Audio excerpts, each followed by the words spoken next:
All right, Real Talk Videos. For Real Cuts Barbershop out in Calumet City. Gonna go inside, talk to one of the barbers, maybe a customer too, see what's their opinion on why people get out of prison and sometimes they return. All right, Real Talk Videos. I'm inside the barbershop Real Cuts, talking to my brother here. The question is going to be directed at him. Why do you think people who go to prison and get out return? Give us your opinion on that. Well, personally, I think that they get out and return because they get out and return to the same exact environment. You know what I mean? Most people, when they go to jail, they go to jail for something that they obviously keep doing. You know what I'm saying? I mean, you got subjects, you got situations where a person might go to jail for murder or something. I mean, but niggas go to jail for stuff that they do on a regular basis. So when they get out of jail, they come back to the same stuff that they was doing, and if they ain't able to get no job, what you think they gonna do? They gonna do the same thing, be around the same people. They get caught up, they be on papers, you know what I'm saying? And then the system stay upon them because they on papers, they on parole, they on probation, but they not able to do nothing. You get out, you got a felony, and then they tell you can't get a job. Your first 10 interviews, you go on, you get turned down.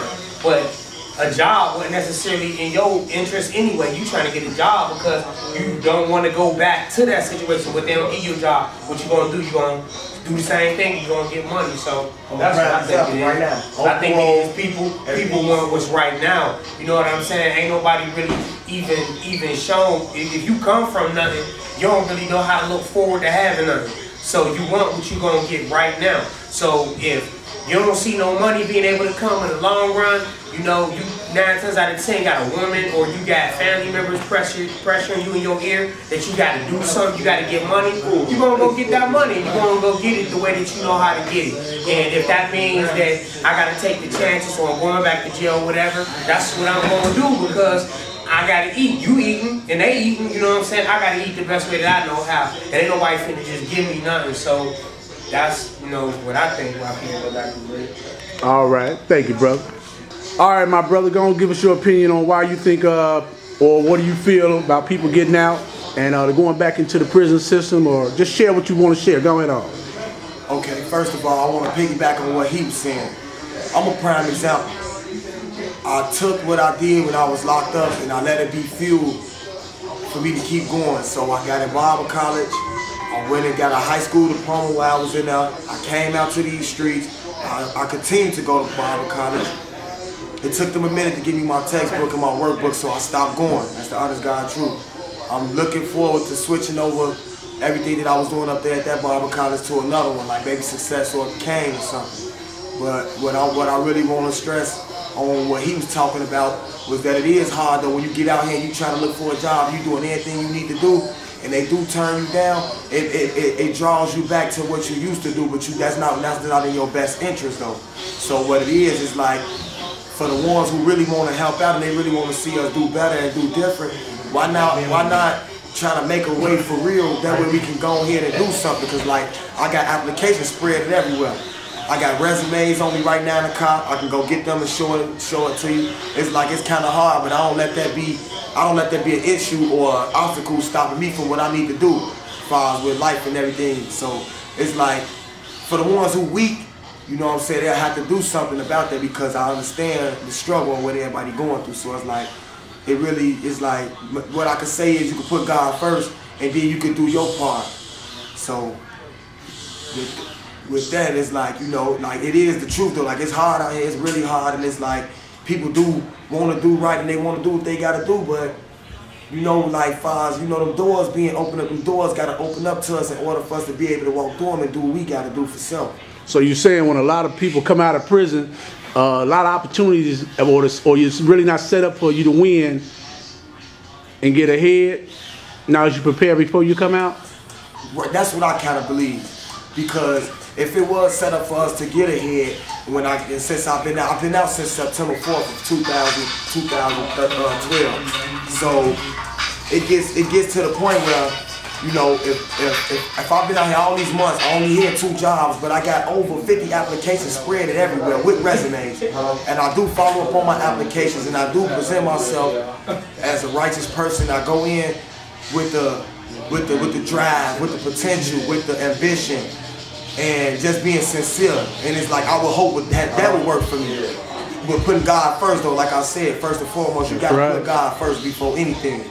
He should be the first thing on your agenda when it comes to anything. So it's like I take that, and I will hope that it would get me further in life. All right. Thank you, my brother. All right, you welcome. All right. This is coming from Tip Top Nail Shop, number 4. Getting all interviews on how to stop this recidivism rate, or why you think people get out of prison and go back. So I'm gonna go inside and see if I can get somebody to tell me. Okay, we're inside the Tip Top Nail Shop. This young lady's gonna give her opinion on why people go to prison and get out, and maybe even tell us on how to stop the recidivism rate, or how people keep going. Stop it, but what my opinion is why black men go back to prison is because they have no other choice. They have no other opportunity. Once they're a felon, that felony stays on their record, so people don't hire them. So they have no other choice but to turn to the streets. They get caught, they go back. It's a reoccurring cycle every single time. Okay. Okay. And then how do you think we can fix the recidivism rate so that people don't run in and out? Once they get out, they can stay out. What's needed? What do you think is needed? To have the felonies off their record. But it won't happen because it's political. To have felonies on the record, that's how the government keeps money coming in back and forth. So you're saying it's a multi-million-dollar business? Of course. Locking folks up? Jail is. Of course. Of course it is. Of course it is. Okay. Thank you very much. All right. Love it. Appreciate it. I'm back at For Real Cuts, talking to this brother right here. He's going to share with us his opinion on this prison situation and his viewpoints on why brothers get out, go back, and how to stop the recidivism rate. In other words, how to stop us black folks from running in and out of prison. Go ahead on, brother. So basically, I feel like guys that have been incarcerated and can't stay home, they always make it back to prison because of the institutionalism. When a man is stripped of his daily amenities and everyday living and has to become accustomed to waking up, going to sleep, eating when somebody else says go to sleep, some guys become accustomed to that, they become used to it. And this is almost like a security blanket. All right, I'm at the laundromat over here in Calumet City. I got this brother here. He's going to give me his opinion on people who go inside of prisons and get out and go back. What do you feel about that, bro? Basically, I basically think about it like this. Like sometimes, maybe they might get discouraged. Maybe they don't have jobs, and maybe they just might get discouraged and don't even have a job and don't, have nothing to do. And some of them are institutionalized. What do you mean institutionalized? Some of them are institutionalized. Sometimes some people like jail because they don't have a family or people around them to, help them out. That's my opinion. All right. I appreciate you, brother. Thank you. All right, sir.